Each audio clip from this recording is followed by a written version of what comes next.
Welcome back, everybody. I hope you had a wonderful spring break. I'll let you in on a secret. I really wanted to go ahead and keep reading The Tale of Despereaux over break, but I didn't. I was good, and I wanted to save it so that we could read it together. So today we're going to be reading chapters 24 through 26, and I just can't wait, so let's get started. Again, reader, we must go backward before we can go forward. With that said, here begins a short history of the life and times of Vaccaro, a girl born into this world many years before the mouse Despereaux and the rat Despereaux. A girl born far from the castle, a girl named for her father's favorite prize-winning pig. Vaccaro was 6 years old when her mother, holding on to Mig's hand and staring directly into Mig's eyes, died. "Ma," said Mig. "Ma, couldn't you stay here with me?" "Oh," said her mother, "who is that? Who is that holding my hand?" "It's me, Ma, Vaccaro." "Ah, child, let me go." "But I want you to stay here," said Mig, wiping first at her runny nose and then at her runny eyes. "You want," said her mother. "Yes," said Mig, "I want." "Ah, child, and what does it matter what you are wanting?" said her mother. She squeezed Mig's hand once, twice, and then she died, leaving Mig alone with her father, who, on the market day in spring, soon after his wife's death, sold his daughter into service for a handful of cigarettes, a red tablecloth, and a hen. "Papa?" said Mig when her father was walking away from her with the hen in his arms, a cigarette in his mouth, and the red tablecloth draped across his shoulders like a cape. "Go on, Mig," he said. "You belong to that man now." "But I don't want to, Papa. I want to go with you." She took hold of the red tablecloth and tugged on it. "Lord, child," her father said, "and who is asking you what you want? Go on now." He untangled her fingers from the cloth and turned her in the direction of the man who had bought her. Mig watched her father walk away, the red tablecloth billowing out behind him. He left his daughter, and reader, as you already know, he did not look back. Not even once. Can you imagine it? Can you imagine your father selling you for a tablecloth, a hen, and a handful of cigarettes? Just close your eyes, please, and consider it for a moment. Done?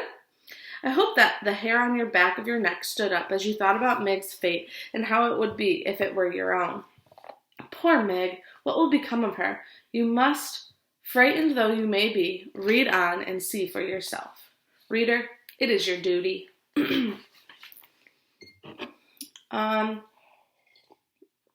Chapter 25, A Vicious Circle. Vaccaro called the man who purchased her uncle, as he said she must. And also, as he said she must, Mig tended Uncle's sheep and cooked Uncle's food and scrubbed Uncle's kettle. She did all of this without a word of thanks or praise from the man himself. Another unfortunate fact of life with Uncle was that he very much liked giving Mig what he referred to as a good clout to the ear. In fairness to Uncle, it must be reported that he did always inquire whether or not Mig was interested in receiving the clout. Their daily exchanges went something like this. Uncle, I thought I told you to clean the kettle. Mig, I cleaned it. Uncle, I cleaned it good.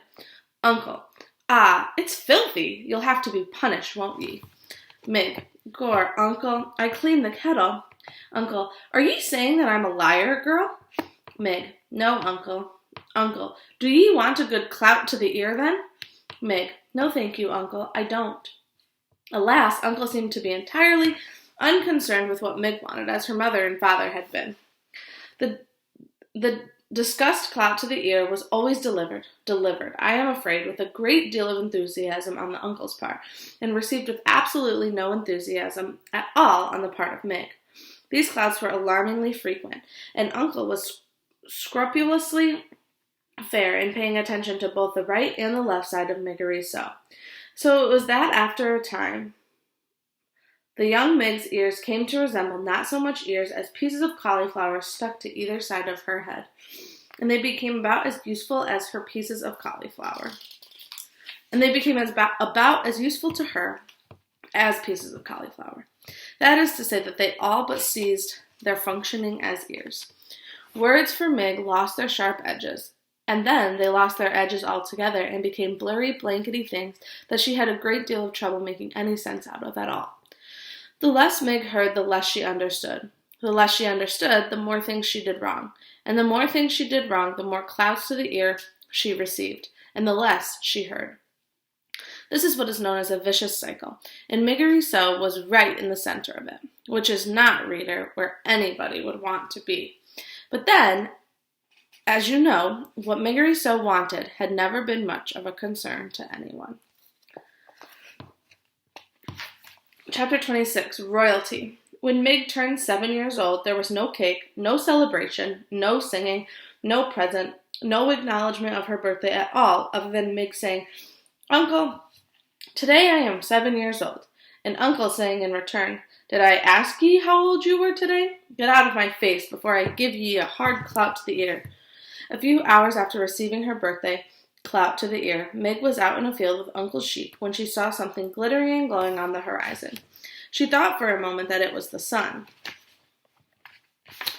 But she turned and saw that the sun was in the west, where it should be, sinking to join the earth. This thing that shone so brightly was something else. Meg stood in the field and shaded her eyes with her left hand, and watched the brilliant light draw closer and closer and closer, until it revealed itself to be King Philip and his Queen Rosemary and their daughter, the young Princess P.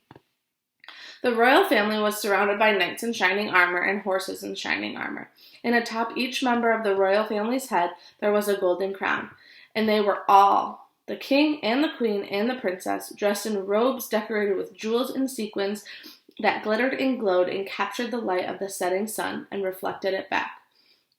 "Gore," breathed Meg. The Princess P was riding on a white horse that picked up its legs very high and set them down very daintily. The P saw Meg standing and staring, and she raised a hand to her. "Hello," the Princess P called out merrily. "Hello," and she waved her hand again. Meg did not wave back. Instead, she stood and watched. So there she is, standing and watching. You can see the horses and the royalty on them.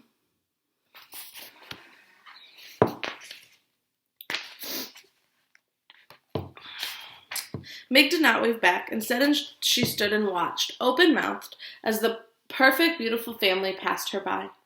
"Papa," called the princess to the king, "what is wrong with this girl? She will not wave to me." "Never mind," said the king. "It is of no consequence, my dear. But I am a princess, and I wave to her. She should wave back." Meg, for her part, continued to stare, looking at the royal family had awakened some deep and slumbering need in her. It was as if a small candle had been lit in her interior, sparked to life by the brilliance of the king and the queen and the princess. For the first time in her life, reader, Meg hoped. And hope is like love, a ridiculous, wonderful, powerful thing.